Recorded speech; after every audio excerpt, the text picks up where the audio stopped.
भारत और पाकिस्तान के बीच सीमा पर तनाव अपने चरम पर है और इस बीच पाकिस्तानी सेना की हालत पतली हो चली है। सिर्फ 2 दिनों में 5,000 सैनिक और अधिकारी भाग खड़े हुए इस्तीफा देकर, जिससे सेना की नींव हिल गई है। इस अचानक उथल-पुथल का कारण पहलगाम आतंकी हमले के बाद भारत के संभावित जवाबी हमले का डर बताया जा रहा है। पाकिस्तानी सैनिकों के परिवार इस कदर से सहमे हुए हैं कि भारत कोई बड़ा सैन्य कदम उठा सकता है। परिणाम स्वरूप वे अपने परिजनों पर सेना छोड़ने का दबाव बना रहे हैं। कई सैनिक भी अपनी सुरक्षा को लेकर इतने चिंतित हैं कि उन्होंने सक्रिय ड्यूटी छोड़ने का फैसला कर लिया है।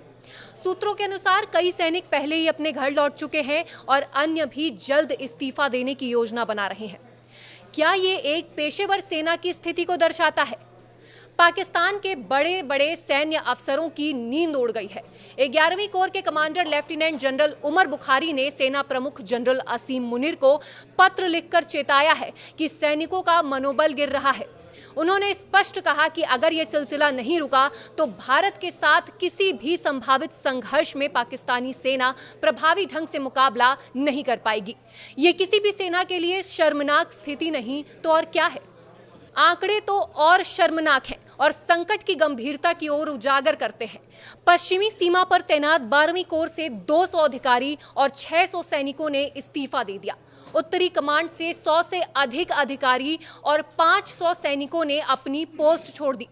नियंत्रण रेखा पर मंगल कोर से 75 अधिकारी और 500 से अधिक सैनिकों ने भी इस्तीफा सौंपा।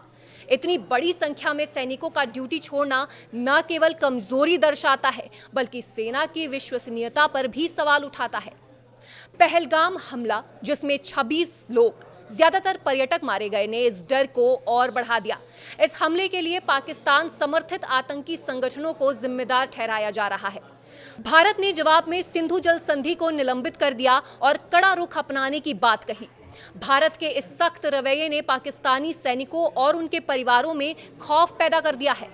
भारत के इस रौद्र रूप से पाकिस्तानी सैनिकों के होश उड़े हुए हैं, जिसके चलते कई सैनिक घर लौट रहे हैं। पाकिस्तानी सेना के शीर्ष अधिकारी इस स्थिति को नियंत्रित करने और सैनिकों का हौसला बढ़ाने की कोशिश कर रहे हैं, लेकिन इस्तीफों का सिलसिला थमने का नाम नहीं ले रहा।